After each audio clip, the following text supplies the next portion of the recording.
I joined while I was, I think, in my high school, when I just joined my high school at one of the prominent schools within Kampala that I'm going to refrain from mentioning. I got a friend amongst the students who was, I think, 2 classes above me. So we became friends, but little did I know that this friend of mine was a queer member or a homosexual. Until this guy, during, I think, holidays, invited me to attend one of the activities of an NGO, I think, whose mandates by then were to sensitize. After 6 months, I was enrolled as also an agent. And upon being enrolled, you're tasked to bring new members. And whichever new member you bring, per head, you're given a commission. So that prompted me to work so hard, and I am sure I recruited so many boys. Uganda, a country located in East Africa, has recently made headlines with the passing of a controversial bill known as the Anti Homosexuality Bill. On March 21, 2023, this bill was approved by the Uganda Parliament and has now become a law, sparking widespread debate and international tension.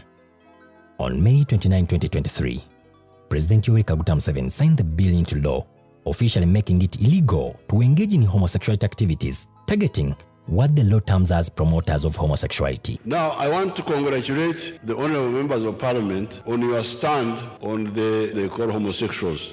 To shed a light on intentions and motivations behind the Anti-Homosexuality Bill, we turn to the Member of Parliament, Asman Basalirwa, who sponsored the legislation. In an exclusive interview, he shares his perspective on the controversial subject. Whenever courts declare a law as unconstitutional, I interest myself in the law. So the anti-homosexuality law is among those pieces of legislation where I got interest as part of my assignment as an MP, which I've given myself, is to try and understand why courts declare some laws unconstitutional, bring them back, try to address the reasons why they were declared unconstitutional. So this is one of them. In the same way, the Second Lady of the Republic of Kenya says LGBT is not a priority and that their stand on this issue is clear. For us in Kenya, I think that is not a priority. And I think the President has spoken very well concerning this one. Because one, our constitution does not allow it. In fact, if you are found in that space where a man is marrying a man or a woman is marrying a man, you are liable to 14 years or 21 years jail term. The other thing is that when we come to our religion, Christianity, that is abomination. It is very well spoken in the Bible. That is something that I believe that we need to rethink as even the African culture, it is a taboo. Government officials sought input from diverse entities including civil society organizations, religious leaders, legal experts, and human rights advocates. These consultations were aimed at fostering dialogue and understanding among stakeholders with varying viewpoints. The consultation is done by Parliament. I'll tell you that they consulted religious leaders, they consulted NGOs. Chapter 4 came, Dr. Adrian Juko, I saw him there, the Professor Sylvia Tamales, and the others. They came and appeared before the committee and they gave their views. This particular act was motivated by the fact that there were a lot of complaints from parents, from teachers, from various institutions of higher learning and secondary school who were of the view that there were people trying to promote homosexuality using different incentives.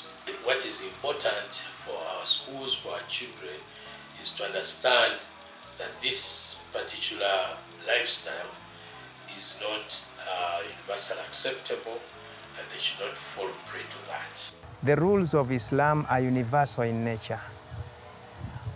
The fundamental rules are the same.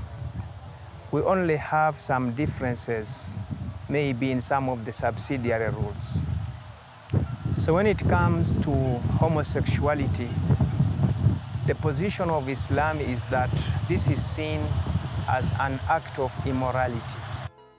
The primary aim with this legislation was to protect and preserve the culture, values, and aspirations of the Ugandan people who believe that homosexuality goes against their cultural norms and traditions, and it is the duty of lawmakers and leaders to safeguard the moral fabric of their society.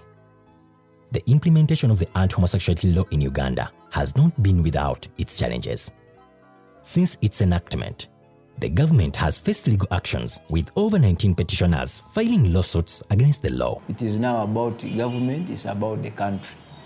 But I have all the confidence that the Attorney General will defend this law because it's a good law, it's necessary, it's relevant. The law has been in existence, but it hasn't been elaborate. For instance, the Constitution only prohibits marriages between persons of the same sex. The Penal Code Act only talks about unnatural acts, unnatural offenses. It doesn't really talk about homosexuality. So there's been a gap. And that is why our police and the DPP, they've been having a challenge prosecuting acts of homosexuality because there's no specific law that provides the sanctions and the acts, the definitions of all those sexual acts. They've not been there. And that is why this act had to be implemented to bridge that gap. We spoke with a former member of the LGBT community in Uganda who shared his experience and shed a light on how parents can protect their children from the dangers associated with homosexuality. My advice would go to parents generally that they should create that close relationship. You know, when you create a close relationship, you're able to understand either what your child is thinking or who your child associates with. And then from there is when you detect and know, okay, he's affiliated to the LGBT people. How do I help to rescue him back? Then for the children or for the youth is to be vigilant, to be careful. Who do you make your friend? You know, where do you go out with your friends? Also that matters. I can be a gay friend and take you to a gay bar and make you look as if it is normal, yet it's not. So for me, the advice to the youth, to the children is be careful with the friends you make. Where do you go out with them? What type of friends do you make? Are they impactful or they're just wasting your life? Because at the end of the day, it's wasting life. It's not even wasting time. It's not wasting money, but it's wasting life. Because at the end of the day, you're going to be examined and the doctor will tell you you're beyond surgery. While the passing of the Anti-Homosexuality Bill has gained strong support from some Ugandan lawmakers and sections of the population, it has also sparked significant controversy and criticism both within Uganda and abroad. As the debate ranges on, Uganda finds herself at the center of a global discussion on human rights, cultural values, and personal freedoms. The impact of this new law will undoubtedly shape the lives of Ugandan citizens and influence the country's relationships with the international community. Only time will tell how Uganda's anti-homosexuality law will unfold and its lasting effects on the nation and its people. As long as I am alive and as long as I'm an MP, I'll bring another law. I'll look at what court has declared as being unconstitutional or against the right, fine-tune it, and bring one which will stand a test of time.